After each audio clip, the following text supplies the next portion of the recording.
Antes de empezar con la presentación, sí quiero que quede muy claro que de manera interesante estos temas son muy importantes, desde luego son cruciales en la práctica, todo lo que tiene que ver con interpretación, argumentación, lógica, razonamiento jurídico en general. Pero fíjense ustedes que de manera interesante, cualquier posición que tomemos nosotros en la práctica se ve influida por determinadas concepciones de tipo filosófico. Siempre es muy importante tener claro que las posiciones, los presupuestos filosóficos son una parte muy importante de las decisiones que se toman en la práctica. Y por eso es muy importante que cualquier persona que se dedique a temas prácticos como ustedes en el ámbito electoral siempre tenga muy claros los fundamentos teóricos en los que se basan sus decisiones y sus tomas de, podríamos decir en todos los casos, sus tomas de oportunidad para tomar aquella o esta decisión. Y el tema de esta plática tiene que ver básicamente con si cuando nosotros interpretamos, hacemos lo que nos dirían las escuelas clásicas, que nosotros aprendimos muy bien a través de autores como García Maínez, por ejemplo, en el sentido de recuperar una información que fue ya prevista y preestablecida en un texto normativo por su autor, por el legislador o por la voluntad del legislador, como se decía tradicionalmente. O bien, si cuando se interpreta, cuando se trata de descifrar cuál es el significado de una norma, el intérprete realmente lo que hace es aportarla, aportar esa información, proporcionar o producir algo propio y no reproducir una voluntad que quedó muerta en el pasado. Esto tiene que ver con escuelas muy importantes como sería la hermenéutica o la teoría de la interpretación clásica. Y vamos entonces a entrar vamos a comenzar la plática con algunos temas teóricos para ir avanzando cada vez más a los aspectos prácticos donde podamos nosotros reflexionar al respecto. Bueno, los temas de interpretación han sido identificados a lo largo de la historia como temas muy importantes precisamente porque queda muy en claro que cualquiera de los que estamos aquí presentes no entendemos los textos de igual forma. Y aunque pareciera que las reglas son a veces sencillas y que, como dice la Constitución, las podemos entender a su letra, eso en la práctica, como dice Alf Ross, es imposible. No podemos entender ninguna norma, ninguna regla a la letra, básicamente por una situación. Porque cada uno de los que estamos aquí tenemos una formación, incluso les puedo decir, tenemos una circunstancia de vida diferente a la de los demás. Y eso hace que cuando nosotros leamos un texto, cuando nosotros estemos ante un texto y lo tratemos de entender, no podamos entenderlo de igual forma. Nuestra formación, nuestros conocimientos, nuestros presupuestos son totalmente diferentes y eso hace que también el resultado de nuestras interpretaciones sean diferentes. Por eso fíjense ustedes que es tan difícil poder consensar interpretaciones y por eso es exactamente pues esta regla de los procesos modernos de que se requiere revisión y no nada más se requiere revisión. Los tribunales de la decisión final suelen ser regularmente colegiados porque el consenso es muy importante en este tipo de temáticas en donde no hay garantía de que dos personas que sean expertos en un tema, igual se llame bíblico, jurídico o de cualquier otro tipo, puedan llegar al mismo resultado interpretativo cuando tratan de entender un texto. Y aquí podríamos decir nosotros que el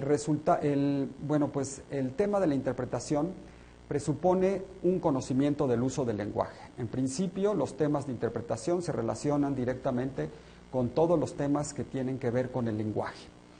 Y además con ciertas reglas que vienen de la lógica y de la experiencia. Quiere decir, principios de orden que son los de lógica y principios de experiencia que tienen que ver más con lo que vamos viendo y viviendo, con lo que vamos experimentando en nuestras vidas sobre el conocimiento. Algo que es muy importante es entender que una significación clara de un texto, según nos comentan las teorías modernas del lenguaje, simple y sencillamente no existe.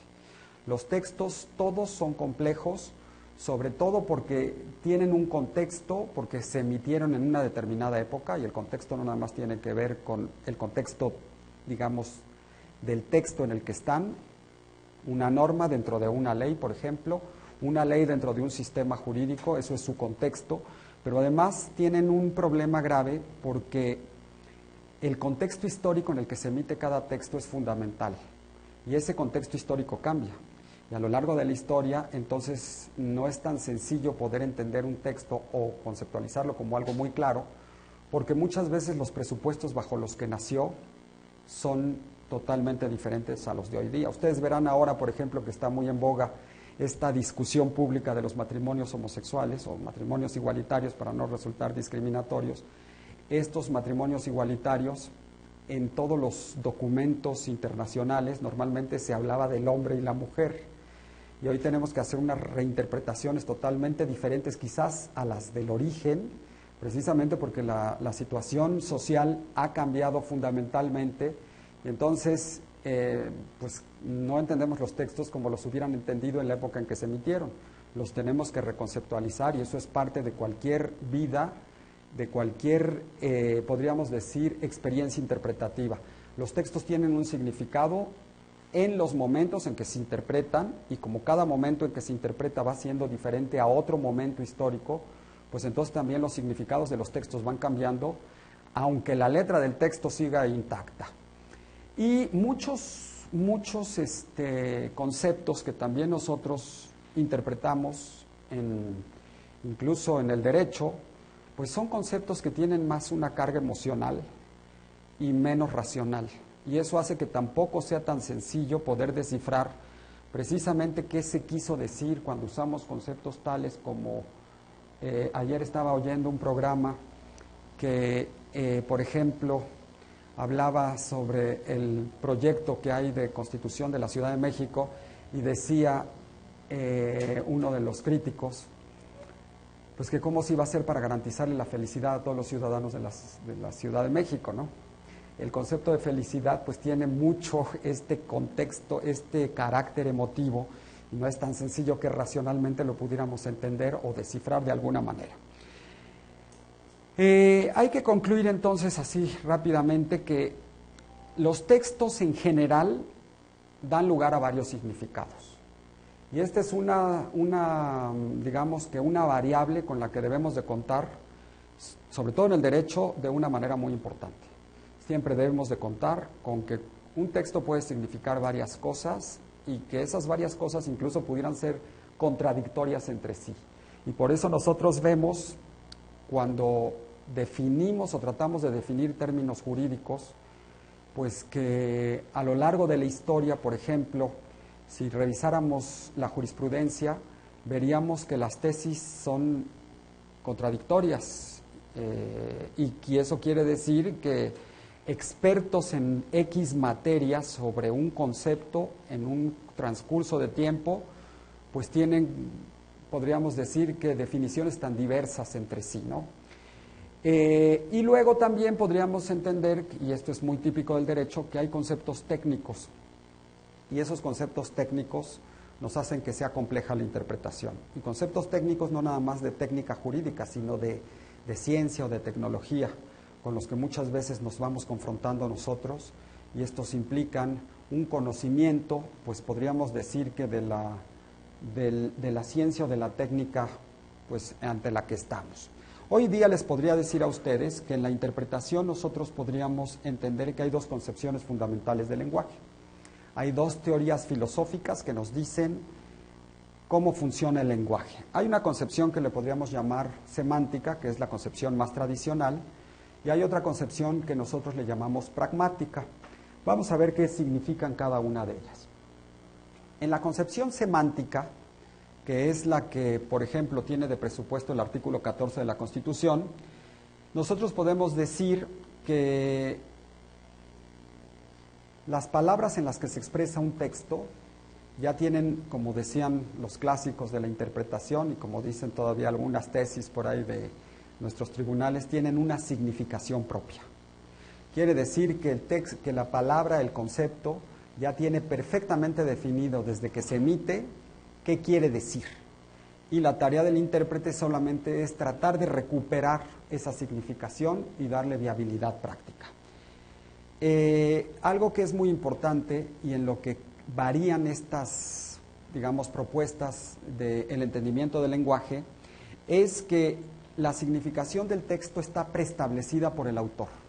Quiere decir que, como lo mencionan metafóricamente, el sujeto que tiene el control del texto es su autor. Y el intérprete es solamente un actualizador de esa significación que el autor del texto le pretende dar.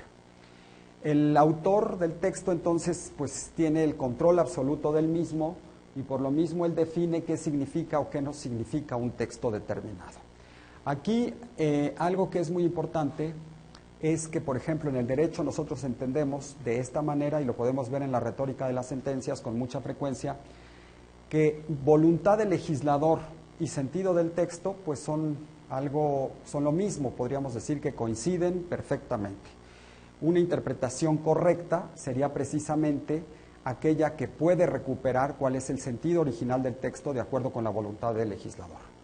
Y entonces podríamos decir nosotros que de lo que se trata es, como dice el filósofo alemán Husserl, que todas las expresiones tienen un lado físico, que son símbolos y signos, y que se deben de traducir en experiencias psíquicas, las que ya se encuentran asociadas a la expresión. Quiere decir que la expresión en sí misma ya tiene su significado implícito y es una labor intelectual la que nosotros usamos para poder recuperar lo que eso significa.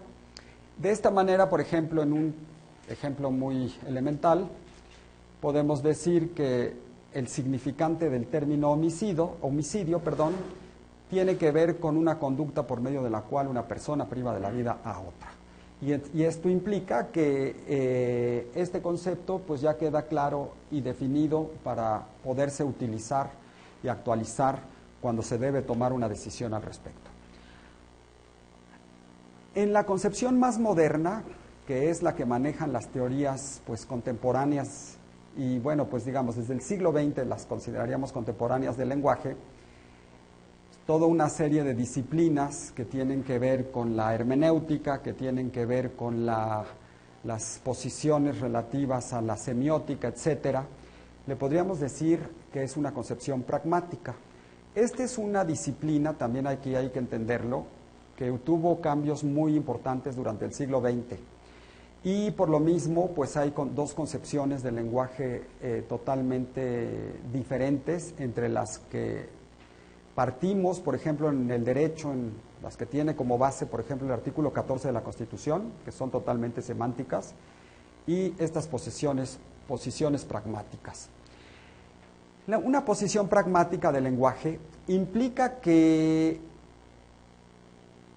cuando nosotros analizamos un texto, ya sea oral, ya sea escrito, podríamos decir que las circunstancias, intenciones, actos del habla tienen que ver con lo que significa ese término.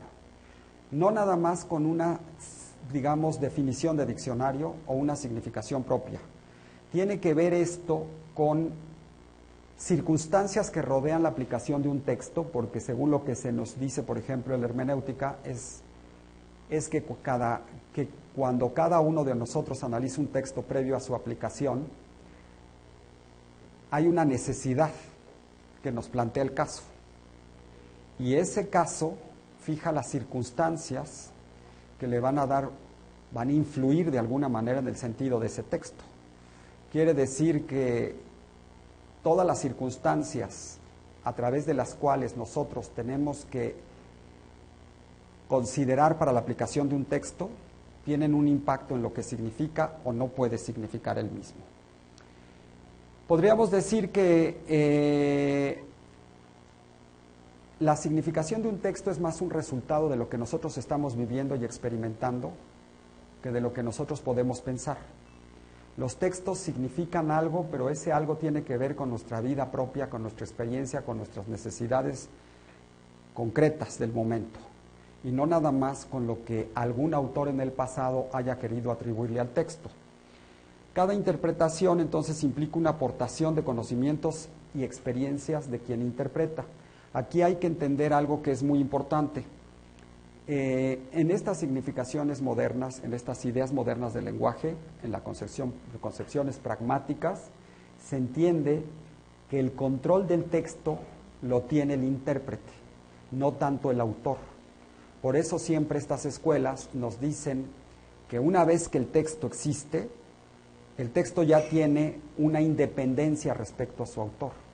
La idea de la hermenéutica, que entró muy claro en estos temas, nos dice lo siguiente: nunca íbamos a poder meter en la cabeza de alguien que se murió hace 500 años, como puede ser Cervantes.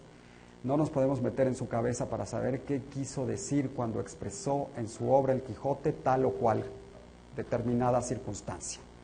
Nunca vamos a poder saber qué pensaron los legisladores cuando emitieron X o Y ley, y de tal manera que nosotros pudiéramos llegar hasta su voluntad para poderla interpretar, como era la idea tradicional.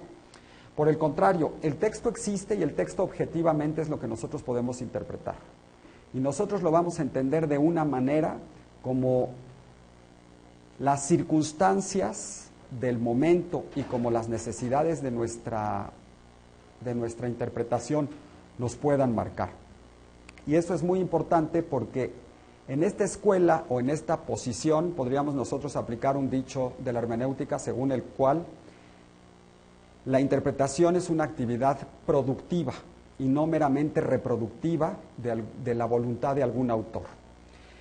Se trata, claro que sí, de apropiarse del texto, pero no de un texto original, no del texto como lo pudo haber entendido quien lo haya emitido en la época que lo emitió, bajo las circunstancias que lo emitió, sino más bien del texto actualizado de acuerdo con lo que mis propias concepciones me pueden dar a entender que el mismo significa, y sobre todo de acuerdo con las necesidades concretas de la actualidad para poder darle vigencia de la mejor manera al texto.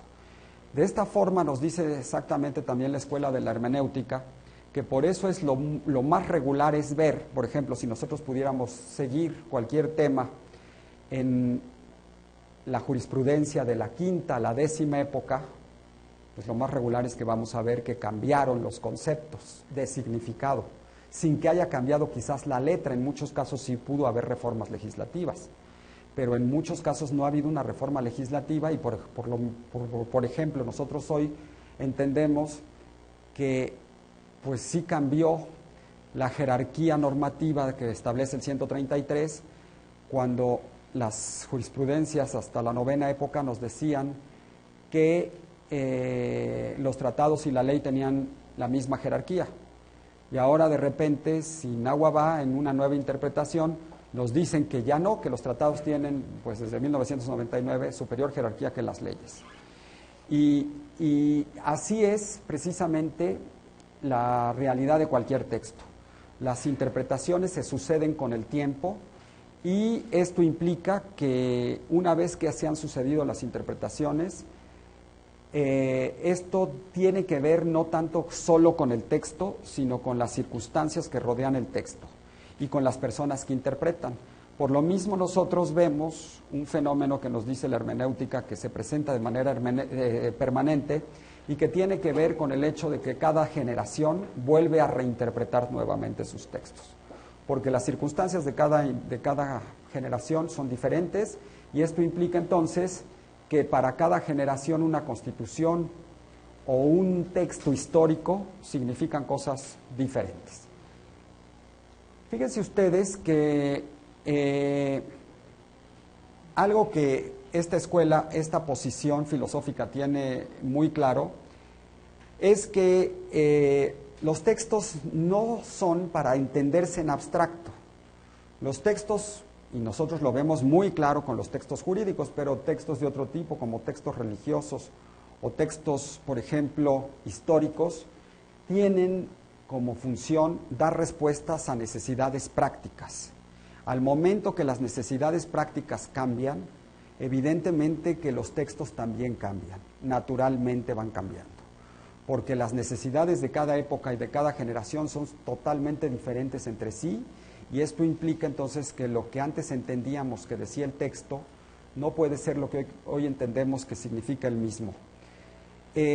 Una situación importante, también la vemos, por ejemplo, en todos los temas que cruzan los derechos humanos y cómo se han interpretado a lo largo de la historia de 2 siglos, es esto que llaman los prejuicios asimilados. Los prejuicios implican preconcepciones que nosotros tenemos del mundo. Pero esas preconcepciones que nosotros tenemos del mundo, y le podemos llamar prejuicios precisamente por eso, porque no son ideas, podríamos decir, que de alguna manera se encuentran corroboradas empíricamente, sino quiere decir que son ideas que nosotros consideramos como válidas y que en cada generación cambian. Ideas que tenemos, por ejemplo, sobre la función de los géneros en una sociedad, ideas que tenemos nosotros, por ejemplo, sobre qué temas deben ser públicos y qué temas deben ser privados. Todo esto ustedes verán que respecto a los derechos humanos van cambiando permanentemente. Y eso tiene que ver con prejuicios que nosotros vamos adquiriendo a lo largo de nuestra formación y en que en cada generación se pueden ver impactados de manera diferente. Aquí vemos, por ejemplo, que hubo épocas en donde hubo prejuicios de tipo religioso muy claros y cualquier persona que se atreviera a tratar de refutarlos, pues era visto como una persona irracional o fuera de sentido. Pero esos prejuicios religiosos se superaron y ahora tenemos prejuicios de otros tipos. Aquí vean ustedes que lo importante es entender en esta concepción que la interpretación es una variable totalmente, podríamos decir, volátil en su resultado, precisamente porque las circunstancias, las personas y las necesidades de cada interpretación son diferentes. Y esto hace que no haya la garantía, como dice Ronald Dworkin, que 2 expertos en una determinada época sobre determinado tipo de textos puedan llegar o deban llegar a la misma conclusión. Por el contrario, dice, nosotros podemos ver en el derecho que siempre va a haber 2 expertos sobre la misma materia que tengan puntos de vista encontrados. Y ninguno de los 2 le va a poder decir al otro que su interpretación es la correcta y que la interpretación del otro es incorrecta. A lo más que podemos llegar es a decir, esa es la interpretación correcta para cada uno de ellos. Y al final, por eso se necesitan ciertos consensos en las interpretaciones.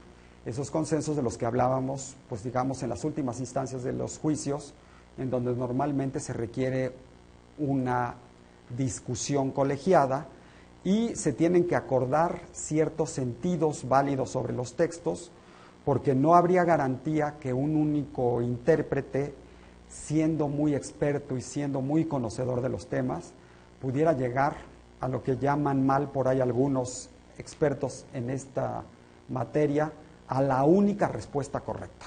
En materia de interpretación podemos descartar esta idea de la única respuesta correcta.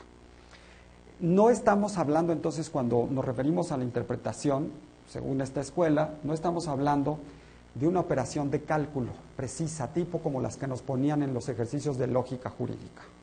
De tal manera que nosotros, como decía aquella idea antigua de la seguridad jurídica, previamente a que se presente un caso, estemos seguros sobre cómo va a resolver el juez.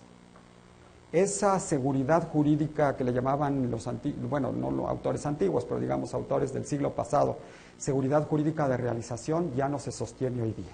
Hoy día la única seguridad jurídica es que nosotros tengamos las mismas condiciones, podríamos decir, las mismas garantías procesales para que se emita una decisión de manera correcta, respetando ciertos principios, pues, de equidad y de imparcialidad. Más de eso no podríamos nosotros, podríamos decir, que garantizar. Muy bien, fíjense ustedes que en esta segunda parte, que este autor George Gadamer es uno de los autores más importantes de la hermenéutica, nos dice que la capacidad de comprensión es así una facultad fundamental de la persona que caracteriza su convivencia con los demás y actúa especialmente por la vía del lenguaje y del diálogo. Quiere decir que, en conclusión, podríamos mencionar que el entendimiento de un texto cruza no nada más aspectos racionales de nuestro cerebro, sino aspectos emocionales de nuestra vida diaria. Y esto implica que distintas generaciones, distintas personas que vienen de clases sociales diferentes, de credos diferentes, etcétera, pues tienen presupuestos interpretativos diferentes y por eso nunca va a haber, podríamos decir, una garantía única de un resultado correcto para aquí poder decir que llegar a esa única respuesta correcta. Aquí lo que podemos decir es que, según lo que dice la teoría de la hermenéutica, el intérprete, antes de entrar en contacto con el texto, ya tiene preguntas, una sospecha ideológica, prejuicios y presupuestos. El intérprete, esta es una de las posiciones básicas de la postura pragmática. Todas las interpretaciones son en gran medida subjetivas.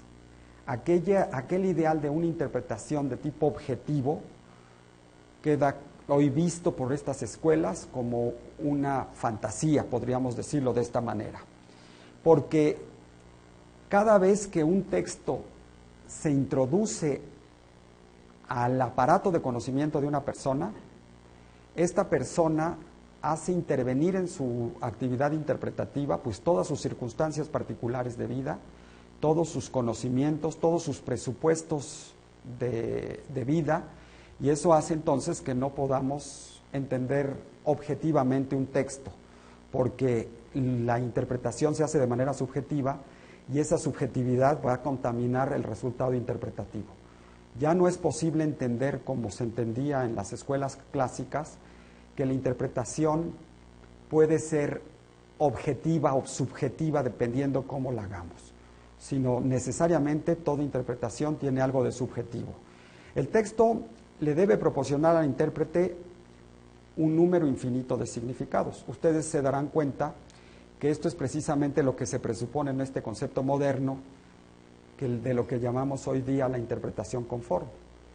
Se parte de la idea que cualquier texto puede tener varios significados, y lo que la interpretación conforme nos dice es que hay que escoger aquel que pueda resultar más consistente con el texto constitucional o con alguna disposición del mismo documento.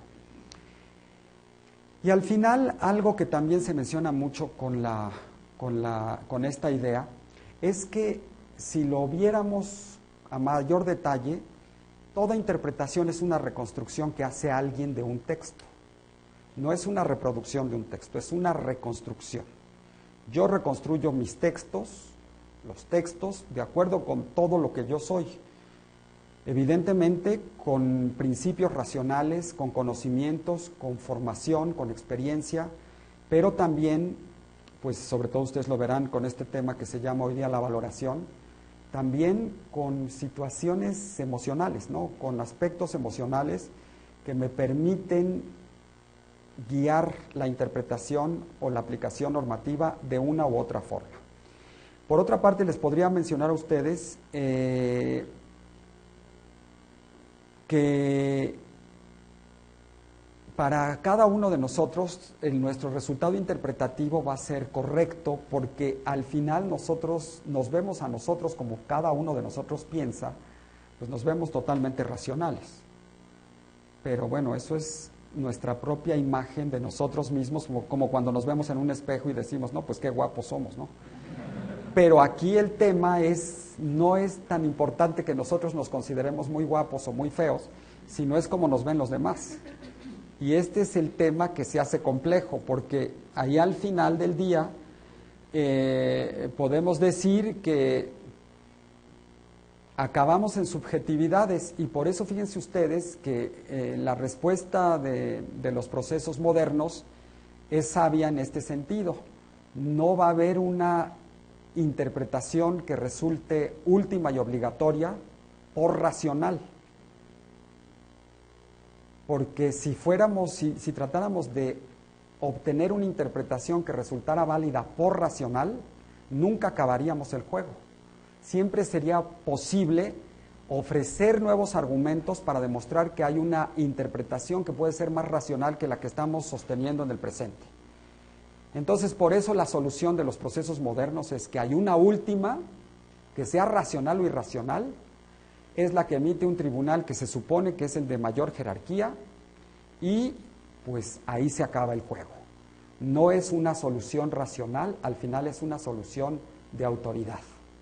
Y no es una solución racional precisamente porque no habría forma de poder llegar a una solución, a la solución más racional, aceptable para todos por igual. Fíjense ustedes que en este sentido lo que podemos decir es que la interpretación no significa la búsqueda de un sentido preexistente, de acuerdo con lo que establece esa escuela, sino más bien la posición de sentido al servicio de la voluntad del poder, no entendido del poder en mala lid, ¿no?, de la arbitrariedad, sino del poder en la necesidad, pues digamos, de este órgano que tiene como función establecer criterios de actuación para la población y establecer cierto orden social. Entonces, podríamos decir que la interpretación al final del día, igual en este que en otros temas, lo que busca es servirle al poder de la mejor manera para que se pueda pues encontrar de una manera pues razonable un orden social válido. Podremos decir entonces que la interpretación entonces es más que una técnica para desentrañar sentido, una técnica de exposición de lo que para alguna persona que tiene cierta calidad o cierta capacidad significa un texto bajo determinada circunstancia. Aquí nos dice Gadamer que la interpretación es lo que ofrece la mediación nunca perfecta entre el hombre y el mundo. Esto es algo que debemos entenderlo de esta manera. Nosotros somos mediadores entre el texto y su significado. Y en este sentido, la única inmediatez y el único dato real es que comprendemos algo como algo. O sea, al final nosotros no podemos reproducir nunca lo que el autor quiso que quisiéramos entender, porque era una persona diferente, que tenía circunstancias diferentes y que vivía en otra época. Y nosotros tenemos ante nosotros que resolver problemas modernos que nosotros mismos, porque somos personas de otra generación y de otras características, pues entendemos diferente. Aquí podemos decir que pues la interpretación no es un recurso complementario del conocimiento, como si la interpretación fuera una herramienta para tratar de entender esa significación objetiva del texto, sino más bien la interpretación es una forma de reconstruir un texto de acuerdo a unas necesidades prácticas del mundo moderno y de nosotros mismos. Fíjense ustedes que podríamos continuar con varios pasajes de Gadamer, pero vamos a brincárnoslo, ya ponemos como último este. Y aquí lo que dice Gadamer es que la escritura que no permite comunicar al lector la búsqueda y el hallazgo de las palabras debe abrir en el texto mismo, de algún modo, un horizonte de interpretación y comprensión que el lector ha de llenar de contenido.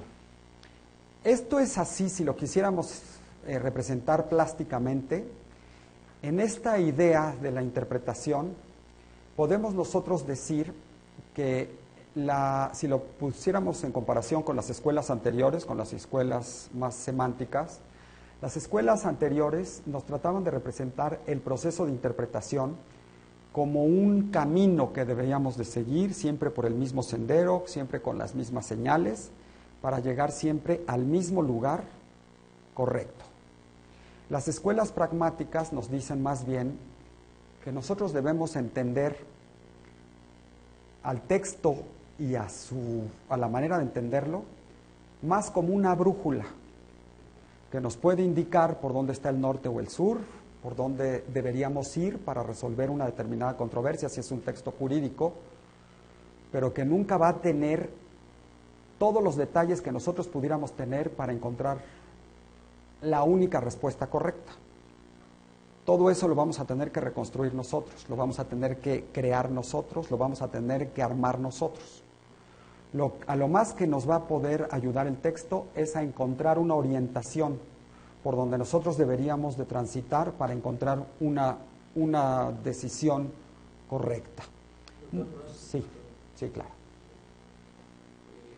¿Y qué pasa cuando realmente hay la oportunidad de preguntarle al creador del texto, de la norma, y cuando él te responde la interpretación ya es vinculante?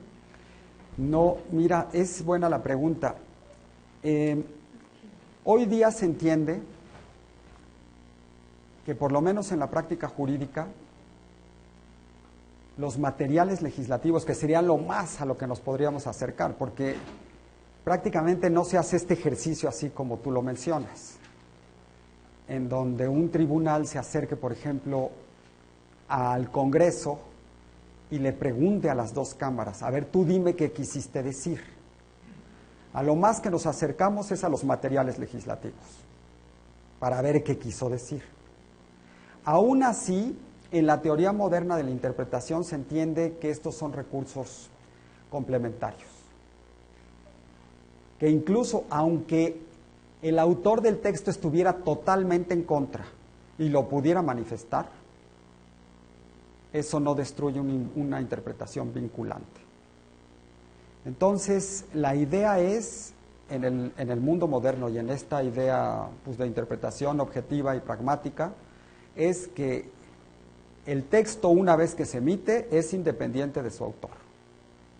Y lo que debemos nosotros interpretar es el texto, con toda esta reestructura que nosotros le hacemos, a través de nuestra subjetividad. No sé si contesté. Sí, no, es que en el 2004 recuerdo un asunto ahí de Veracruz, donde al interpretar, mejor dicho, establece una regla, una fórmula de asignación de representación proporcional, una legislatura, y pone una barrera legal, un límite legal de asignación al partido mayoritario. Entonces, a partir de ahí, como sucede que un partido político, en este caso el PAN, obtiene 14 diputaciones, no me recuerdo, y obtiene 900,000 votos. El PRI obtiene 13 diputaciones, pero 1,000,000 de votos. Entonces, al partido que le aplicaran, primero que nada, interpretaran quién era el mayoritario, por fórmula los dos tenían que asignarse 7 diputaciones de representación proporcional, por fórmula, pero por límite legal solamente podía tener 5, y había que ver quién era el partido político mayoritario. Entonces, el Congreso del Estado, que era el mismo, que acababa de establecer el artículo, pues dice, voy a hacer una interpretación auténtica de lo que yo quise decir. Y entonces, evidentemente, esa interpretación pues tiene un poco sesgada, en el sentido de que pues la legislatura en ese creo que era a favor del PRI, y dijo, pues mayoritario es el que tuvo más curules, en este caso el PAN, ¿no? Pues aplica la regla, ¿no? Pero era el mismo creador de la norma, ¿no? El que en un ejercicio auténtico estaba desempeñando lo que había querido decir, ¿no? El asunto, no me recuerdo, lo interpretó el Consejo General del Instituto Electoral, lo interpretó la Sala Electoral de Veracruz, lo interpretó la Sala Superior y lo interpretó la Suprema Corte de Justicia. Ahora, la pregunta sería, ¿sí se tomó en cuenta lo que dijo el Congreso? A eso iba. En la acción de inconstitucionalidad la Suprema Corte lo invalidó. Dijo, no es cierto, ¿no? No quisiste decir eso. Sí, básicamente le dijo eso, ¿no? Que en el contexto de la interpretación, lo que había querido decir, que realmente iba contra el sistema. Entonces, por tal motivo, eso que quiso decir no pudo haber sido dicho de esa manera. Muy bien, muy bien. Y entonces invalidó el decreto de interpretación auténtica y validaron la Sala Superior, que fue la última instancia, a la que pudieron acudir y que realmente tenía esa fuerza vinculante de interpretación, señaló que por partido mayoritario debía entenderse aquel partido que, sumadas la asignación de diputados de MR y RP, no tuvieran más de tantos diputados. A eso fue. Pero fíjate que es un excelente ejemplo ese, que por una parte, muy raro que se presente en un sistema jurídico que intervenga un Congreso sobre cómo se le está interpretando a su norma, y por otra parte, de manera interesante, por otra parte, cómo al final se demuestra que el texto ya tiene una independencia del autor, de tal manera que aunque intervino el autor, el intérprete le dice, no puede ser tu texto así. El texto tiene otro significado. Es que además permitir un sistema de esta naturaleza me parece que iría en contra de los principios de independencia. Totalmente, de funciones, de división de funciones, sí. Le rogamos a los compañeros, le recordamos que estamos transmitiendo por internet. Si no tomamos el micrófono, las participaciones no se van a poder. Muy bien. Sí. Perfecto, sí. Sí, le decía, me parece que un esquema de esta naturaleza iría en perjuicio de los principios de imparcialidad e independencia del juzgador, sí, claro, al momento de terminar. Es que me parecería absurdo que en cada ejercicio tuviéramos que acudir al creador de la ley. Sí, sí, es un tema interesante que como ejemplo es excelente. A ver si luego me pasas la referencia del caso, porque sí sería interesante analizarlo. En este sentido, también marca cómo se entiende en la práctica que el texto es independiente de su autor y que el texto tiene su propia autonomía frente a su autor y que el intérprete oficial es el que dice y qué no. De tal manera que es un muy buen ejemplo para que entendamos también esto que había planteado la posición pragmática, en el sentido que el poder lo tiene en un texto su intérprete y no su autor. Entonces, lo que dice el intérprete que dice, eso es lo que dice. Por eso hay un famoso dicho de la escuela realista de los Estados Unidos que dice, ¿qué es la Constitución? Esa sería la pregunta. Y la respuesta es, la Constitución es lo que los jueces dicen que es. No es lo que la Constitución dice. Lo que los jueces dicen que es, eso es. Muy bien. Fíjense ustedes que ya entrando a aspectos jurídicos, hay una primera propuesta en materia de interpretación que nos dice que tenemos 3 tipos de interpretación. Esta es una propuesta que nos hace Guastini, y a partir de aquí podemos ir viendo la pregunta que subyace al tema, a la pregunta del tema. Nos dice Guastini que puede haber una teoría cognitiva de interpretación, y cuando habla de teoría cognitiva implica que cuando interpretamos nosotros lo que hacemos es conocer lo que ya está en el texto. Esta teoría tendría un parentesco con las teorías semánticas, porque de lo que se trata es, como dice García Maínez, de desentrañar lo que dice el texto. Luego tendríamos una teoría escéptica que nos dice, según Guastini, que es más bien la actividad de interpretación implica valorar y decidir. Y esto ya implica no reproducir. Implica mucho más un posicionamiento personal frente a un texto, y ese posicionamiento personal trasciende en mucho a lo que dice la letra de la ley. Y luego él dice que podría haber casos en donde usáramos una u otra, y me parece que es una posición acertada, porque fíjense ustedes que respecto también a la pregunta de la ponencia, esta posición intermedia quizás sería realista o más realista que una posición extrema, ya sea escéptica o semántica. Porque si nos dicen, por una parte, que interpretar es desentrañar, recuperar o conocer un sentido que ya tiene el texto. Por otra parte nos dicen, no, es reconstruir el texto, es rehacer el texto y darle un sentido actual, un sentido que responda a necesidades prácticas de hoy día. La teoría intermedia nos dice, es que las posiciones ante las que nos pueden poner distintas normas, pueden ser ante una u otra. Yo puedo poner este caso para que lo veamos. Por ejemplo, si a mí me dice una disposición constitucional que la Cámara de Diputados se integra con 500 miembros, me parece que sería muy aventurado que yo reconstruyera escépticamente y dijera, pues 501, porque a lo mejor yo alcanzo mi curul ahí, ¿no? Entonces, o si alguien me cae, que yo dijera 399, sí.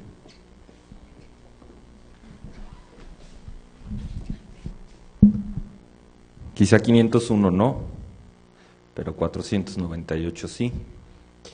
Y aquí esto incide particularmente en nuestra materia, porque en materia electoral hay muchas reglas que parecieran ser que de saque no tienen una interpretación más que cognitiva, sí. Y en el contexto de las circunstancias las normas se vuelven derrotables. Y este ejemplo que manejaba ustedes es sustancialmente objetivo para este tema. Y es una circunstancia que se planteó desde el año 2000, que se planteó cuando las fórmulas de representación proporcional hablaban de que los congresos se integrarían hasta con 18 diputados por el principio de representación proporcional. Y entonces había la interpretación que decían, bueno, 18 más 12 son 30, tienen que ser 30, ¿no? Y había otra interpretación que decía, no, bueno, es que la palabra hasta tiene su alcance, que implica que no necesariamente debemos llegar hasta los 30.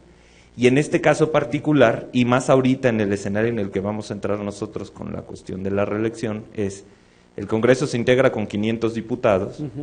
Ciertamente, el problema es que hay que ver qué vamos a hacer cuando estemos en esquema de reelección, porque no hay reglas que estén previstas para ver qué tienen que hacer esos legisladores para competir en el nuevo proceso electoral. Entonces, vamos a romper el Congreso de los 500 integrantes, porque algunos se van a competir y el suplente pues también se va en la fórmula y entonces se declaran curules vacías ahí. Entonces como que hay muchas interpretaciones que todavía necesariamente a lo mejor, y yo llegaría al extremo, a lo mejor diríamos 501 no sería aceptable porque digamos que hay un límite constitucional que forma parte del coto vedado para entrar a 501. Pero sí nos permite una interpretación a lo mejor marginal hacia abajo. Bueno, o al menos esa es la visión que yo tendría. Sí, aquí, fíjense que lo interesante es que habrá casos donde se pueda hacer cognitiva, igual me refería a este caso de los 501, como me puedo referir a los casos de mayoría de edad o algunas situaciones que son muy precisas y que difícilmente yo pudiera reconstruir un concepto como el de mayoría de edad para que alguien que tiene 17 valiera como si tuviera 18, ¿no? Sin embargo, en el normal de los casos tendríamos que estar por una teoría más bien escéptica. Una teoría en donde al final cuando interpretamos estamos reconstruyendo y los sentidos nunca son fijos. Los sentidos dependen mucho de circunstancias muy particulares y, por ejemplo, como nos planteaba el magistrado, si intervienen nuevas variables, como en este caso, reelección, cambia todo el esquema que estamos presuponiendo de aplicación y eso hace que tengamos que ser totalmente constructivos porque nos dice que hay muchas lagunas, hay reglas que hacen falta y pues esas reglas no pueden obviar una decisión. La decisión se tiene que tomar y el que tome la decisión pues va a tener que actuar de manera escéptica en esta idea de Guastini. Fíjense ustedes que hoy día podríamos decir que pasando otras variables de interpretación jurídica, ya hemos superado esta concepción de la interpretación restringida y hemos pasado más bien a una interpretación amplia. La interpretación restringida es la que prevé textualmente el artículo 14 cuando nos establece que si las normas son claras se aplican a la letra y si no lo son se aplican a la interpretación. A la letra o a su interpretación implica una variable en donde no siempre se interpretan las normas. Esta es una idea que le llamamos concepción restringida y que sí supone una idea totalmente semántica en el sentido de decir las normas ya tienen una significación y solo que el legislador no haya sido suficientemente clara, podemos interpretarlas a través de una interpretación constructiva, podríamos decir. Hoy día ya más bien estamos en una idea en donde se reconoce que todas las normas se tienen que interpretar. Y se tienen que interpretar sobre todo porque no nada más significa una norma por lo que dice su texto, sobre todo por lo que dice su contexto. Entonces, cuando hacemos la correlación entre distintas normas, pues ya resulta que una norma que decía originalmente que sí, pues ahora siempre dice que no. Y entonces el artículo 133 nos decía que sí, que los jueces los jueces de los estados sí tenían que interpretar la Constitución y aplicarla sobre las normas de sus estados, pero en una jurisprudencia que estuvo como 70 años vigente nos decía que no, que porque si correlacionábamos otras disposiciones de la Constitución, parecía que decía que no, ahora han vuelto a decir que siempre sí. A ver el micrófono, por favor, para que puedan oír.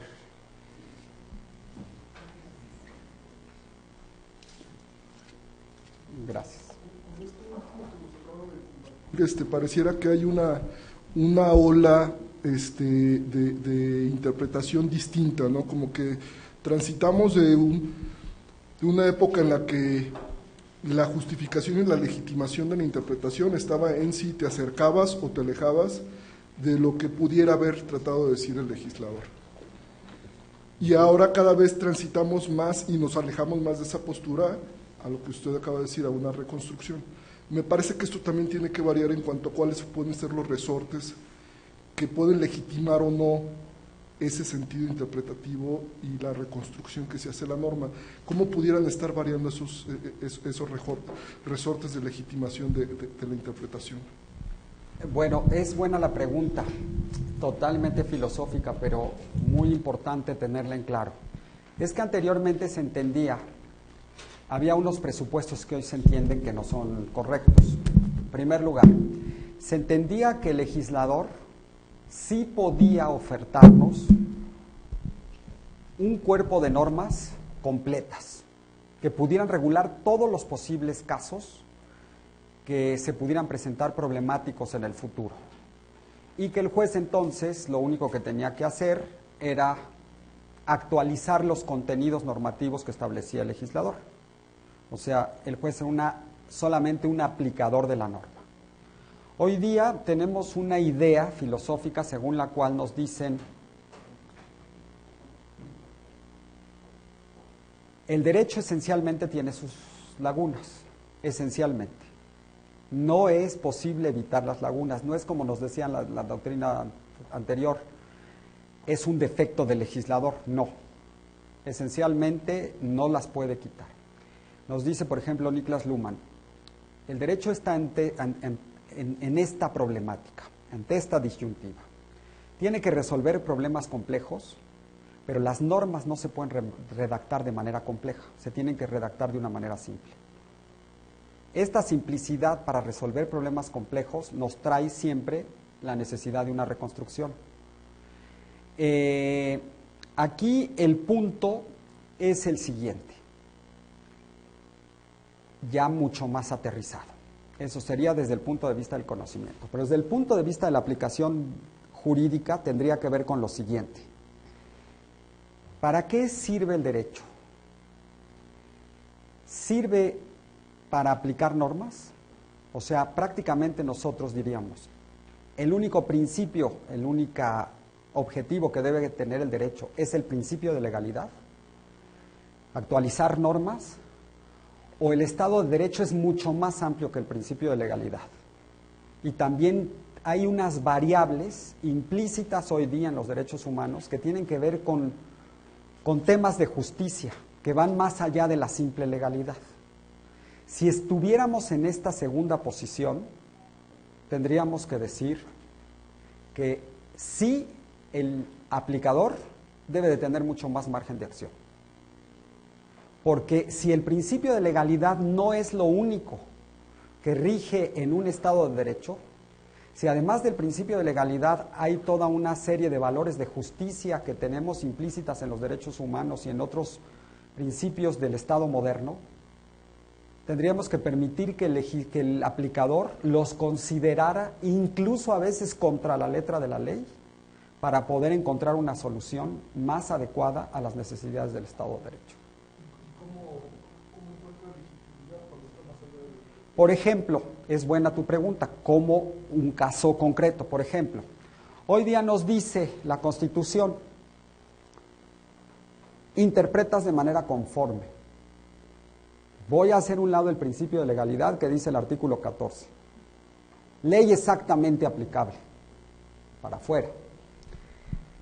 Interpretar de manera conforme quiere decir que yo le debo dar a la ley una viabilidad de acuerdo con un derecho humano que está detrás, pero que no lo puedo ver en la letra de la ley. Esto necesariamente implica una reconstrucción. Y, por ejemplo, de otra materia, una tesis que nos dice, sí se pueden establecer, hay una plena libertad de intereses en la Ley General de Títulos y Operaciones de Crédito. Pero más atrás de eso, hay una norma general que nos dice, en la Convención Americana sobre Derechos Humanos, hay una norma que nos prohíbe la usura. Pero ni siquiera está definido qué es eso de la usura, ni cómo funciona. Hay que hacer una reconstrucción muy compleja, porque esa es una palabrita ahí suelta. ¿Cómo pongo en tono los intereses que permite la Ley General de Títulos y Operaciones de Crédito con esta palabrita que nos dice una norma de la Convención Americana, creo que es 23, de la Convención Americana sobre Derechos Humanos, y así yo le puedo dar el connotado más acorde con los derechos humanos? Es legítimo porque al final la misma artículo primero de la Constitución me está obligando a aplicar normas de derechos humanos.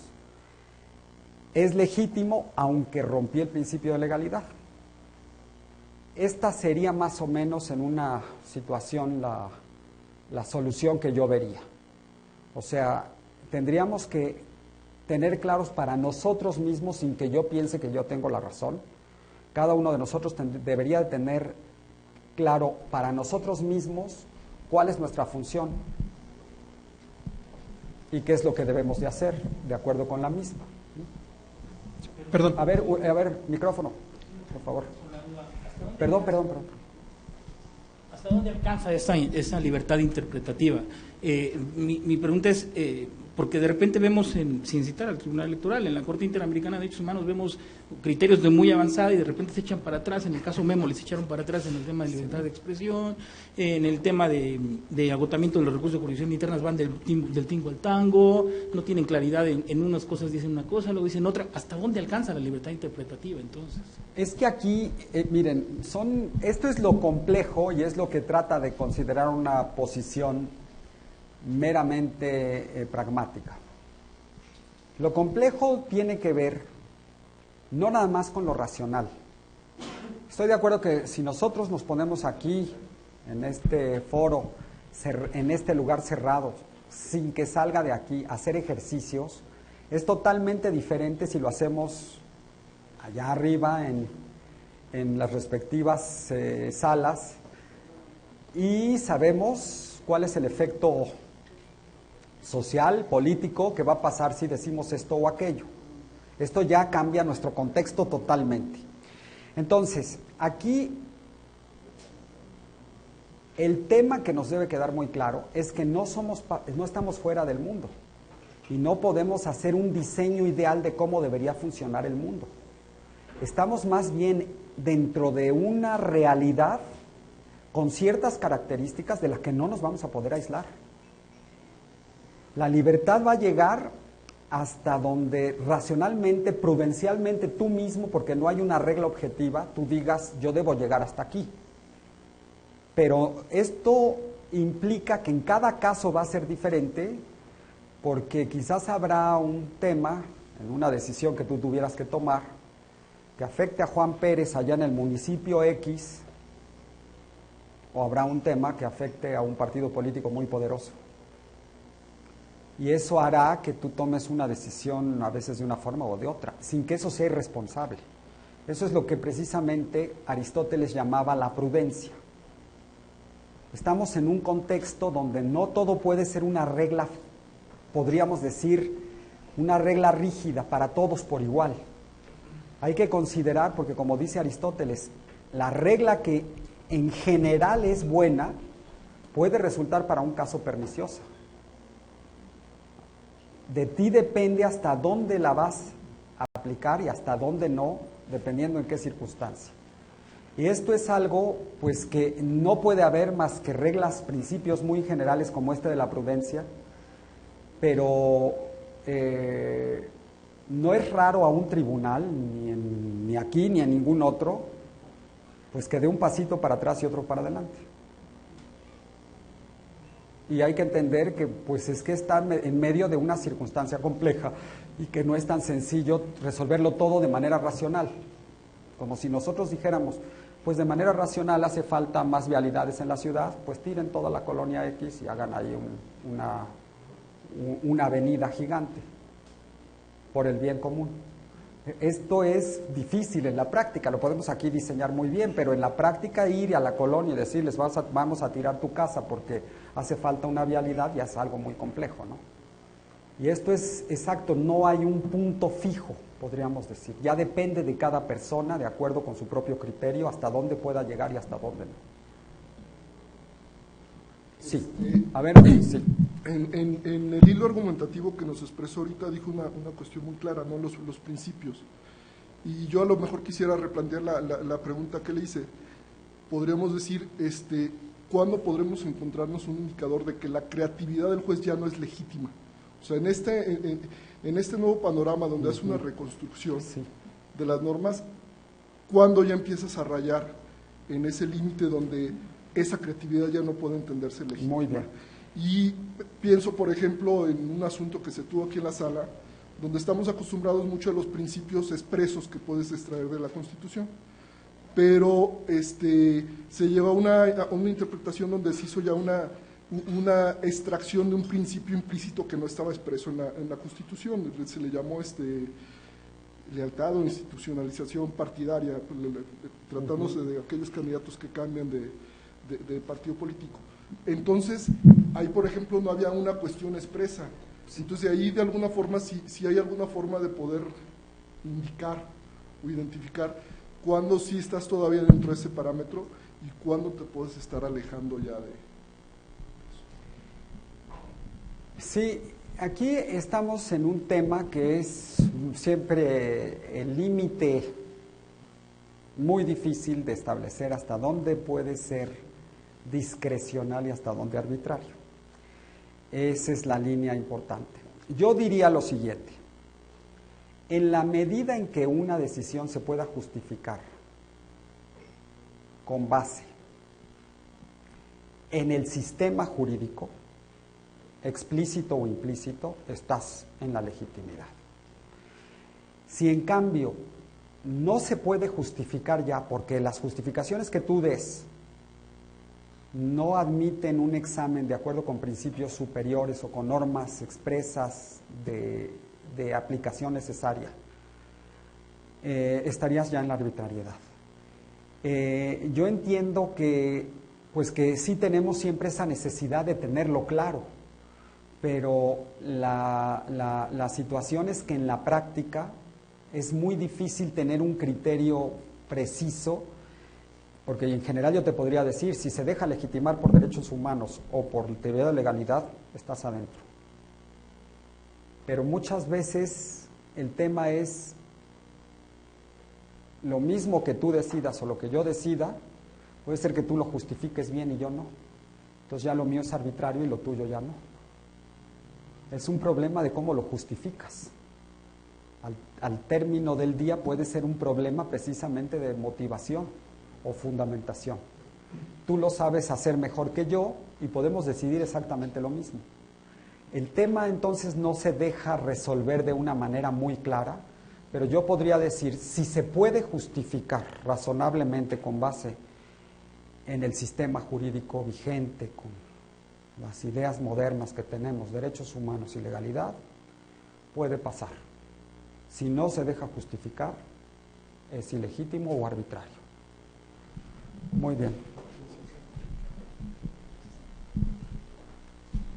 Gracias, doctor. Y quisiera compartir un poquito mi visión sobre lo que usted planteaba en el sentido de cuál era la función del derecho, en cuanto a si existía un tema de aplicación irrestricta de la legalidad. Y pareciera ser que estamos más orientados hacia que la función del derecho es una herramienta para tutela de derechos, aunque esto suene un tanto cuanto redundante. Pero un aspecto que yo quisiera preguntarle es que en muchas ocasiones se entra en una confusión entre lo que es el contexto fáctico de aplicación de la norma y lo que es la interpretación de la norma. Y, por ejemplo, en el caso usted que planteaba de la Ley de Títulos y Operaciones de Crédito, me parece que no sucumbe el principio de legalidad, en atención a que lo que nosotros detectemos en ese caso que se trata de usura, al asumir el carácter de usura, pierde el carácter de interés. Entonces, ya no estamos en un escenario de aplicación exacta de la ley, porque no se trata de una figura de interés, sino ya se trata de usura.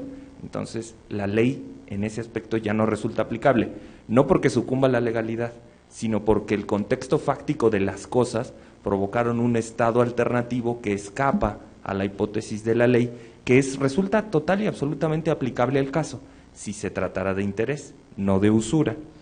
Y un aspecto importante de lo que planteó Luis, a mí me parece que la creatividad del juez deja de ser legítima, y coincido con la posición que usted formuló, pero también yo iría a un tema de cuando invade aspectos ya del coto vedado. O sea, cuando incide ya en aspectos de sustantivos de la creación del Estado, cuando de pronto un juez quiere establecer una monarquía porque resulta ser razonable y proporcional, y aunque haga una argumentación y una motivación, pero pretende cambiar el orden constitucional, me parece que eso ya escapa a las atribuciones o a las facultades que podría tener un juez. O el decir, el Congreso no va a tener 500 diputados, a partir de mañana el Congreso tiene 120, porque es un pueblo pobre, necesitamos recursos para otra cosa. Entonces, pues es proporcional que en este momento yo decida que la distritación en el país se ejecute de una forma distinta y va a haber, y en una sentencia construyo yo un orden constitucional totalmente distinto. Me parece que ahí la creatividad del juez, aun cuando encontrara soporte en algunos apoyos de los principios relevantes del sistema, sería total y absolutamente injustificada al momento de invadir el coto vedado que le da sustento a su legitimidad como juez.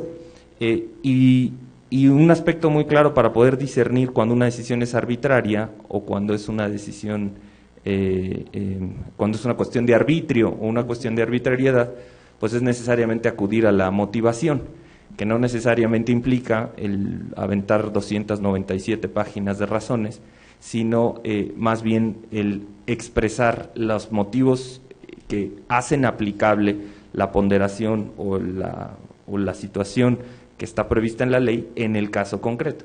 Entonces, lo que yo quería preguntarle es ¿qué tanto es aceptable que, poco por lo que preguntaba el señor Jiménez, que en el contexto fáctico de las cosas, las interpretaciones que se asuman, no tanto atendiendo a los titulares de derecho que están en juego, sino al contexto fáctico y atendiendo incluso un tema de ética judicial a las consecuencias o previsibilidad de las consecuencias que puede tener una decisión judicial, pues un tribunal puede tomar una determinación siempre a lo mejor dando un paso de costado o incluso pues tomando una decisión de una nueva reflexión. Bueno, el tema es un tema delicado y de hecho se ha presentado varias veces en casos extremos. Yo me acuerdo la historia de un futbolista de Estados Unidos, un señor Simpson, que asesinó a la ex esposa.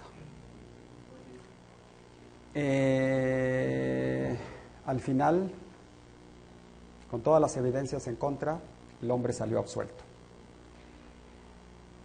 La justificación era bastante exagerada porque decían que como uno de los policías que llegó a tomar evidencia en la casa, allá cuando era adolescente, perteneció a un grupo racista,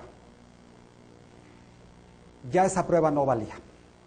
Y esa prueba era fundamental porque creo que eran los guantes que él había usado, y entonces fue exonerado. Todas las pruebas estaban en contra, el arma, la presencia, todo estaba en contra. El señor salió a la calle, fue exonerado. En un periódico norteamericano, en el US Today, decía algo así como, pues, las maneras tan absurdas que tiene la justicia, porque tenemos que exonerar a una persona de color, que además nunca hizo nada por las personas de su género, por tantos años que hemos sido injustos con las personas de color. Pero además, ahí viene el problema de la consecuencia. Había una guerra civil si lo condenaban. Había grupos de militantes que ya habían hecho desmanes en ciertas ciudades y ya había habido varios muertos, pero ya estaba anunciada una guerra civil en Los Ángeles si lo condenaban. El juez tenía que determinar cuál era el bien mayor o cuál era el mal menor. Al final lo exoneraron. Por una vía alterna, por la vía civil, le metieron $5 millones de indemnización para las víctimas. O sea que al final dijeron, bueno, sí, pero no. Entonces civilmente sí es condenable, pero penalmente no. Pero el tema era un problema de una revuelta civil. Yo me imagino, nos vamos tú y yo, vamos a hacer lo que hace la gente en la carretera México-Acapulco, en Chilpancingo. A ti y a mí nos condenan luego. Ahora, el mal menor quizás en esos casos es pues dejar que se roben el dinero de las casetas y todos los desmanes que hacen. Yo creo que no es un tema fácil, pero lo entiendo desde un punto de vista pragmático.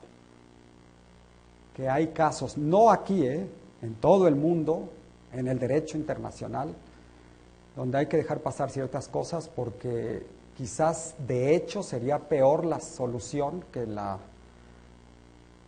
aplicación normativa. Muy bien, yo creo que por el tiempo vamos a entrar ya a una ronda de preguntas para todo lo que se haya quedado pendiente, y entonces podríamos comenzar contigo. Sí, buenos días, doctor. Lo que usted estaba poniendo para mí es un poquito muy inquietante. Sobre todo la parte desde que exponía la parte pragmática, tenía la misma duda que Alfonso, es dónde están los límites. Pareciera que así en abstracto, claro, en un contexto quizás político, tal vez sea válido, ¿no? Si llevamos ese ejercicio interpretativo al ámbito jurisdiccional, me parece que hay ciertos límites congruencia, ¿no? Aquí, racionalidad para poder controlar el pensamiento del... Fíjese que hay un tema que es interesante de lo que estás planteando. Te hago una pequeña interrupción. Si podemos separar lo político de lo jurídico, esa es una de las grandes inquietudes que tienen las teorías que están detrás de esto. Ronald Dworkin nos dice, no se puede. Derecho, moral y política son parte de lo mismo. No las puede separar. Pero esa es la posición de él. Sí, bueno. Todo el positivismo te dice, lo tienes que separar. Así es. Luhmann, ¿no? Cuando prevalece, bueno, sí, prevalece uno sobre el otro. Quizás a mí lo que más me inquieta es la parte, esto último incluso que usted comentaba, ¿no? No sé si hay un caso de un expresidente donde se dijo, sí, es responsable, sí, cometió la infracción, pero por estas circunstancias no se le puede sancionar. O sea, y ahí este pragmatismo también se ve reflejado por una manera distinta, ¿no? Es decir, o sea, el caso que usted pone de O.J. Simpson, no sé qué tan válido sea, ¿no? Como a veces lo dice Duncan Kennedy, o sea, decir, sabes que, bueno, es que si eres culpable, pues te vamos a dejar libre porque esto va a propiciar una guerra civil. Al final del día sigue siendo pragmatismo, pero por lo menos, no estoy diciendo que sea mejor, pero así No. o con lo que usted pone en la mesa, a mí me da en lo particular, por lo menos para decir, bueno, pues estas son las razones. Porque es lo que decía Alfonso, o sea, quizás lo preocupante no es, en el caso ya concreto de un órgano jurisdiccional, y donde desde luego puede haber variables políticas, o de otra índole social, económica, etcétera. Cuando usted dijo, no es lo mismo un caso para una persona de una comunidad de un partido poderoso. Híjole, es que el tema acá es, por si por lo menos entendieras, o por lo menos se pudiera entender por qué se decide de una manera o de otra, porque al final del día es ponderar estos principios de congruencia, de seguridad jurídica, de igualdad, ¿no? Ante aquellos justiciables que dicen, bueno, en situaciones similares, este caso se ha resuelto de una manera. Yo vengo y planteo una situación que sí, desde luego va a tener variables fácticas de mayor o menor grado, porque el criterio no fue, por lo menos uno similar, ¿no? O en cuestiones aparentemente idénticas, porque no fue el mismo. Se varía el criterio, o se resuelve de una manera pragmática, pero no hay una explicación. Sí. Y me parece que eso es lo que genera, y ahí conecto con el tema que plantea Luis, esa deslegitimación desde un punto de vista intrínseco, ¿no? Lo que el señor magistrado dice que es una legitimación un poquito más estructural, pero desde un punto de vista intrínseco es, ¿y por qué? Y me parece que eso es lo que desconcierta un poco, porque al final del día, sobre todo jueces o tribunales constitucionales o terminales, tienen también esta, se puede decir, obligación, ¿no?, de darle sentido al derecho, de darle sentido a muchas problemáticas sociales, de tratar de ajustar el sistema a una realidad, porque si no lo dice un tribunal constitucional o un tribunal terminal, ¿quién lo va a decir, no? Ese también es, o sea, juegan una serie de principios que me parece que tienen que ponderar y que me parece que desde el punto de vista jurídico sí deben de tratarse de respetar en la mayor medida posible en cada caso concreto estas limitantes, porque no, si no ya no es muy particular punto de vista, ya no sería libertad interpretativa, sino libertinaje interpretativo, ¿no? O sea, es ya ir para allá, para acá, y no saber por qué, y si hay un factor político, un económico, social, o de cualquier otra índole que desde luego juega, pues explicarlo, ¿no? O sea, tratar de justificarlo. Me parece que es válido, es la realidad. No sé, es sí. Mi opinión muy... Sí, y al final podemos decir que desde luego se debe aspirar a que se respete el principio de legalidad y a que se respeten, pues digamos que las ideas normativas en su función básica. El punto es, en casos extremos, hasta dónde sí y hasta dónde no. Yo creo que tampoco hay que espantarse de las consecuencias fácticas. Miren, les voy a poner un caso que es muy antiguo, pero la Corte de Casación no se asustó. La Corte de Casación tuvo que decidir en Francia, en el siglo XIX, un caso extremo. Un hombre torturó emocionalmente a una mujer hasta que se suicidó. La mujer se suicidó, él cobró la herencia y la servidumbre de la casa lo fue a denunciar a él, porque vieron todo lo que hacía él para torturarla psicológicamente. Después, dires y venires, la Corte de Casación dice: los medios psicológicos sí son medios adecuados para ocasionar el homicidio. Pero ¿saben qué? Yo voy a decir que no, porque este precedente va a ser inseguro el derecho penal para el futuro. ¿Por qué? Porque a partir de ahora, de este momento, cualquier daño emocional que una persona le infrinja a otro es tentativa de homicidio. Esa es la consecuencia. Y yo no voy a dejar un precedente de este tipo para que luego alguien venga a decirme que porque la novia lo cortó es autora de su muerte. Entonces, esa es una consecuencia fáctica de la decisión. Desde el punto de vista de legalidad, él dijo, no, pues sí es cierto. Sí los medios psicológicos son medios adecuados para el homicidio. No lo voy a dejar como un precedente.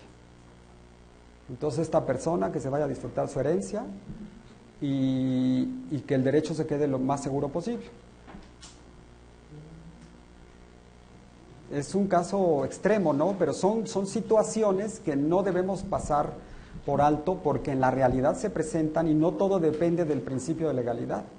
Hay que considerar situaciones como estas, ¿no? Por ejemplo, que es menos política, podríamos decir. Era un precedente que se quedaba ahí y lo iban a estar agarrando para, podríamos decir, para denunciar tentativas de homicidio múltiples en todo el país y sí va a ser inseguro ese delito, o sea, sí va a ser totalmente volátil, ya cualquier persona podía denunciar a otra por tentativa de homicidio. Era peligrosísimo, según lo que dice la Corte, entonces no lo iba a dejar como precedente. Doctor, ¿qué pasa cuando la construcción es al revés? Ayer revisaba el proyecto de constitución de la Ciudad de México y encontraba la figura de la revocación del mandato, que ya la Corte ha declarado inconstitucional porque dice que no es una extensión de los derechos político-electorales a través de una interpretación del artículo 23 de la Convención Americana con el 25 del Pacto Internacional de Derechos Civiles y Políticos. Pero en la discusión los diputados insisten en incorporar en la Constitución la figura de la revocación del mandato, que además la propia Sala Superior ratificó el criterio que es inconstitucional. Cuando la construcción de las normas son al contrario, porque finalmente el argumento de los diputados al constituyente es que es un criterio progresista y que van a insistir en ello, pero cuando la construcción es al revés, ¿cuál es el trabajo del juzgador? Esa es una, y cómo valorar que las tres instancias que tenemos son las adecuadas. En el sistema interamericano hay una figura de la cuarta instancia que ha dicho la Corte Interamericana de Derechos Humanos que no es así, que no operan como una cuarta instancia. Yo tengo mis dudas si el caso Marcioni es tan claro al respecto, pero me parece que es una revisión, aunque disfrazada, es una revisión de una determinación, porque finalmente es uno de los requisitos el haber agotado los recursos de jurisdicción interna. ¿Cómo sabemos que son las adecuadas? Son esas tres las adecuadas para poder sostener que la sentencia es definitiva o cumple con esas características de independencia, imparcialidad. Sí, yo creo que no es un problema de número. Hay que ver la estructura y el funcionamiento de cada sistema judicial más que el número de instancias.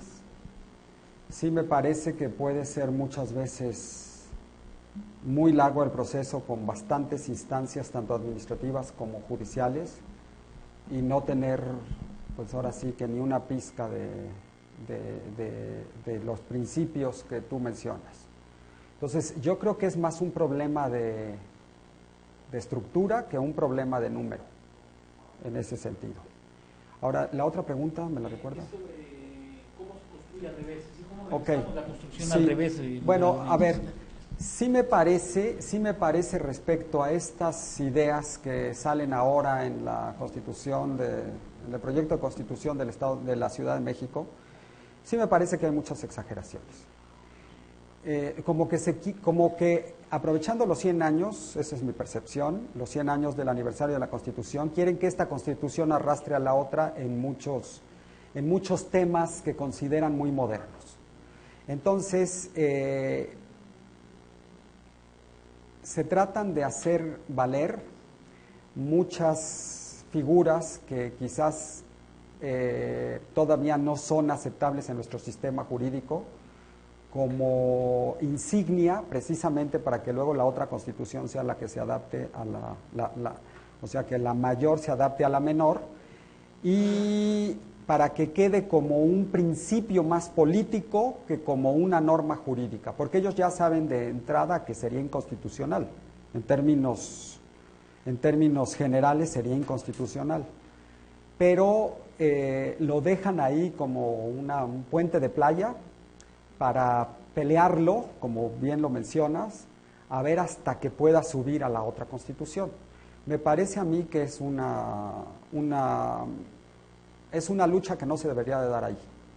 Me parece que los que quieran estos y otros derechos que parece que están siendo exagerados a comparación de lo que establece el parámetro de la Constitución General, pues deberían de dejarlos precisamente para una agenda política, pero no contaminar la Constitución de la Ciudad de México con banderas políticas que no vienen ni al caso y que sí la pueden desprestigiar cuando empiecen a salir los amparos en contra, ¿no? No sé si hay alguna otra pregunta. Doctor, desde luego comparto la inquietud que han expresado los compañeros en relación concretamente a los límites que tiene el ejercicio entonces de esta función interpretativa del juzgador. Pero además, adicionalmente, me preocupa entonces, porque si nos decantamos por esta última corriente ideológica, nos acercamos más hacia el pragmatismo, veo entonces que coexisten tanto una escuela que interpreta la ley de manera clásica con una que lo hace de manera más pragmática. Y no sé si esa coexistencia sea sana o pueda efectivamente coexistir simultáneamente, valga la redundancia, y qué tan prudente es esa posible coexistencia entre unos y otros. Yo veo que si es así, si esto es así como lo estamos planteando o como lo está sugiriendo, por un lado una escuela no acaba de morir y la otra no termina de nacer. Sí, a mí, muy bien, perdón, no sé si habías terminado. Básicamente. Bueno, a mí me parece que siempre en las teorías se plantean posiciones exageradas. Me parece que los sabios, como decía Aristóteles, el justo medio. Yo creo que una idea interpretativa que tiene como propósito recuperar, digamos, la voluntad de quien redactó el texto, la voluntad del legislador, para ciertos casos puede ser la mejor. Y no deberíamos buscarle más, ni problemas de constitucionalidad, ni de convencionalidad, ni derechos humanos, ni nada más, porque parece que hay contextos donde la norma se puede aplicar así de la mejor manera. Ahora, habrá otros casos donde sí se requiera mayor reconstrucción, mayor aplicación de principios, mayor ponderación, y esto implicaría que pues, tuviéramos que recurrir a estas ideas interpretativas según las cuales el significado se tiene que atribuir desde afuera y no tendríamos que ser tan respetuosos en algunos casos de pensar qué quiso el legislador cuando emitió su norma, cuál es el sentido propio de la norma, ¿no? En sí. Pues yo creo que siempre un justo medio sería lo correcto. Yo creo que ninguna de las dos posiciones es al 100% en sí correcta. Me parece que podemos recuperar. Yo creo que como prácticos siempre debemos ver a las teorías y aplicarlas en la medida que nos sean útiles para resolver los problemas que tengamos y desecharlas en la medida que no sirvan para eso. Entonces yo creo que las dos teorías nos pueden servir prudencialmente entendidas, ¿no? Cada una de acuerdo con sus fines en la medida que la norma se deje aplicar adecuadamente para ese caso. Sí. Gracias, presidente. Pues ya nos respondió la pregunta de la conferencia, ¿no? Si se descubre o se atribuye. Yo quisiera preguntarle, doctor, ¿cómo vamos en lo que usted ha analizado de nuestra aplicación como Poder Judicial? Y no solo como Poder Judicial, sino en realidad todos los operadores del derecho.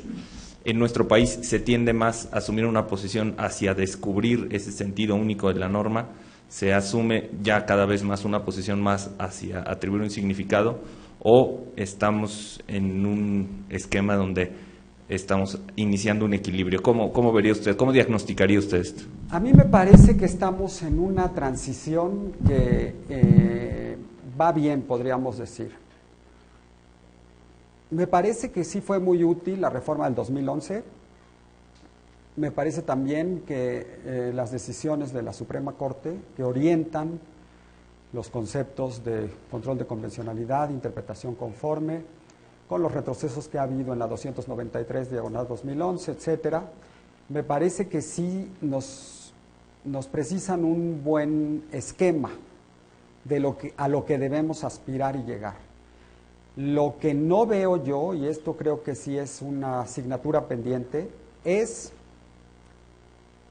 qué se está haciendo para lograr que sobre todo los operadores jurídicos del nivel inferior den el paso, porque me parece que fue muy rudo que le dijeran a los operadores en general De ser juez de legalidad, al día siguiente ya eras de constitucionalidad y de convencionalidad.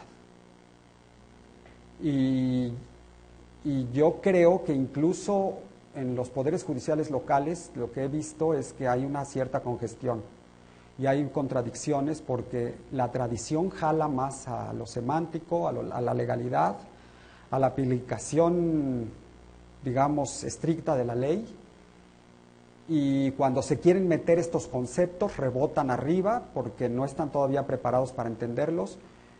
Yo creo que el gran reto es cómo volvemos a los jueces internacionales, porque ya nos dicen que ya todos los jueces son de convencionalidad, y cómo volvemos a los jueces constitucionales. Y a las autoridades administrativas prepararlas para que también por ahí empiecen a jalar para allá. Ese creo que es el gran reto. Aquí veo cosas graves, por ejemplo, en este proceso veo una cosa que es grave. Veo que todos los constitucionalistas hablan mucho, que la Convención Americana y no sé qué, no saben absolutamente nada, y con todo el respeto, casi ninguno de derecho internacional. Nos tenemos que abrir al derecho internacional a ver qué es un tratado, cómo se interpreta, cómo se aplica. No es exactamente igual cómo se aplica un tratado a cómo se aplica una ley. Y no tiene la misma naturaleza de aplicación, por ejemplo, no nada más de interpretación, de aplicación en general un tratado que una ley. ¿Cuál es el efecto de las reservas? ¿Cuál es el idioma? Por ejemplo, yo les pregunto a ustedes, ya son jueces de convencionalidad. Si yo les pidiera que aplicaran la versión en francés de la Convención Americana sobre Derechos Humanos, ¿lo harían o no? Bueno, no hay, los idiomas oficiales de la OEA son español y inglés. ¿En francés no? Creo que son 4, ¿eh? De la OEA no. ¿No es? ¿Estás seguro? No, creo que son 4. Bueno, ok, vamos a, no, lo podemos checar. Bueno, en inglés, yo te pido que la apliques en inglés. ¿La aplicas? Vean, por ejemplo, ese es un tema que resuelve la Convención de Viena sobre Derechos de los Tratados. Sí te puedo pedir que apliques la Convención en inglés y me la tienes que aplicar en inglés y no en español, si el texto en inglés es más protector que el texto en español.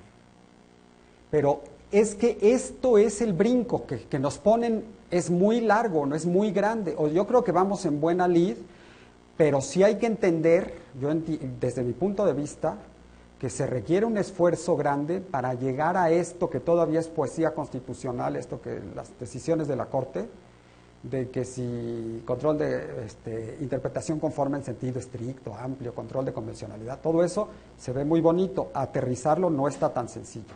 Aquí a lo que voy yo es que, bueno, está la transición por ahí y todos estos conceptos modernos van a ir jalando hacia allá.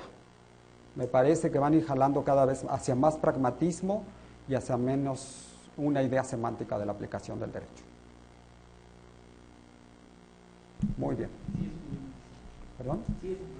Sí es en francés. No, perdón.